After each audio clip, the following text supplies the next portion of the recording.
Welcome back, ethicists.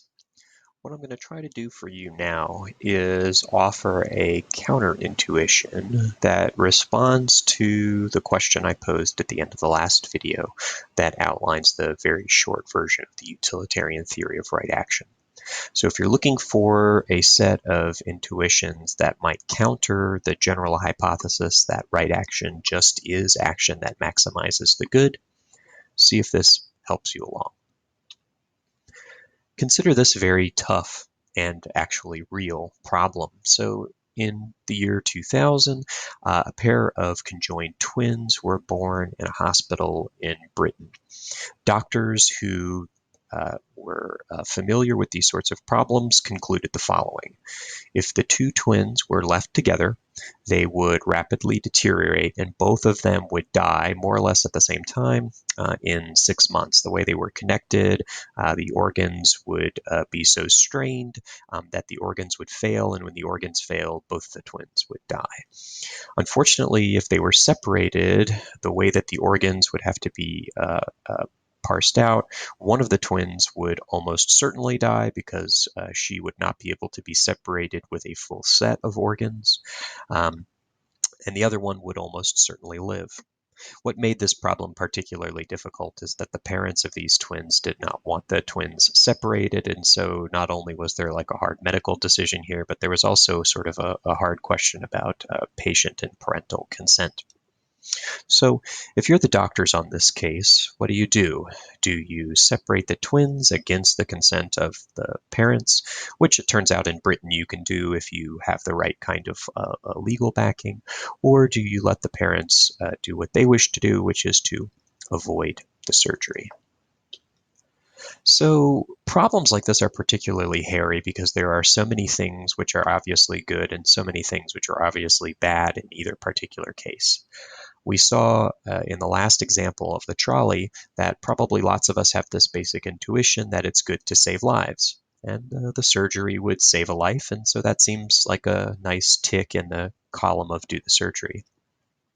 However, it's also bad to end lives, and the surgery would definitely end a life. And unlike the trolley case, we're not talking about one life versus 5 lives. We're really talking about one life and one life. The only thing that we could really think about here is how much life is being saved within the lives that are being saved.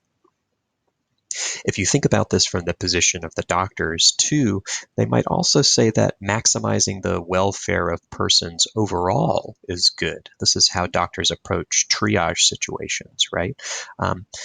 The surgery would seem to do that. It does take a little bit of life from one of the twins, but it seems like the trade-off is that the other twin gets a huge amount of life, decades and decades and decades. And yet also it's bad to ignore the wishes of people, and the surgery would definitely ignore the wishes of the parents, and maybe the wishes of one of the twins. The twins can't answer questions, of course, but generally speaking, we think that people would like their lives saved. So there are two general ways that you could think about this. There are a lot more ways, but I'm going to try to oversimplify it to show a point. One possibility is this. Say that we believe the following. We should for sure always aim at maximizing the welfare of patients overall, unless doing this requires that we violate someone's consent. Now, if this is true, then we should definitely not separate the twins because it definitely requires that we violate the consent of the parents, and it might require that we violate the implied consent of one of the twins whose life would be prematurely ended. We might think instead that we should respect people's consent unless violating their consent would allow us to maximize the welfare of patients.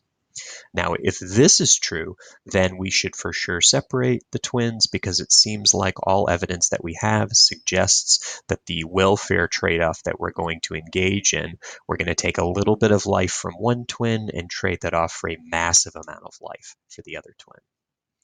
The only way we're going to be able to think through whether or not we think one is true or two is true is by thinking about this balance between welfare and something else which it seems here is valuable.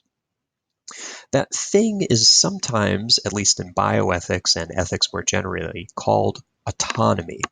Uh, the autonomy or ability to act freely without having your person violated, it seems like a really, really important thing. And you see it come up in your intuition in a lot of different cases whenever you think about someone being forced to do something against their will and you think this is objectionable. Probably what you're objecting to is a violation of that person's autonomy, or maybe also their bodily integrity. Our valuation of autonomy helps explain a lot of different kinds of things. But in order for us to really work through this particular dilemma, we need to ask a really hard question. What is it that makes autonomy important? Let's concede for the sake of argument that we all agree that autonomy is important, but why or how is it important? One possibility is that it's valuable for the same reason that happiness is valuable. It's valuable as a utilitarian good.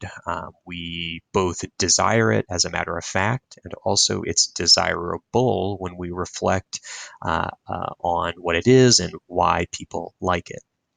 Now, if it is a utilitarian good like any other, then we're not really presented with much of a dilemma here. It seems like there are going to have to be cases in which autonomy is just not valuable enough to make us privilege it over welfare, since it turns out that strangely it might be a part of welfare or a part of a happiness calculation. The other possibility, and this is the more provocative one here that we're trying to aim at, it might be that autonomy is valuable either in a different way or for a different reason. It may be that autonomy is valuable because of its relation to value itself, its relation to reasoning, especially practical reasoning itself. It might occur to you at least that the kinds of things that you decide are good and the different activities you take to pursue those goods, all of that stuff is constitutive to your autonomy as an agent. So maybe the utilitarians have it backwards. Maybe it's not that autonomy is good because of its portion of happiness, but instead that happiness is only good in the context of autonomy.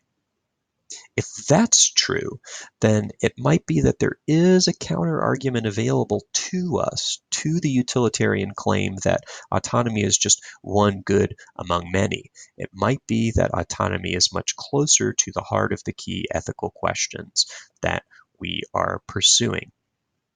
And in the next video, I'm going to try to explain how the philosopher Immanuel Kant and other thinkers like him have tried to position autonomy as being the real source of moral value, rather than something like happiness. Until then, stay out of surgery rooms. There's a lot of difficult decisions in there.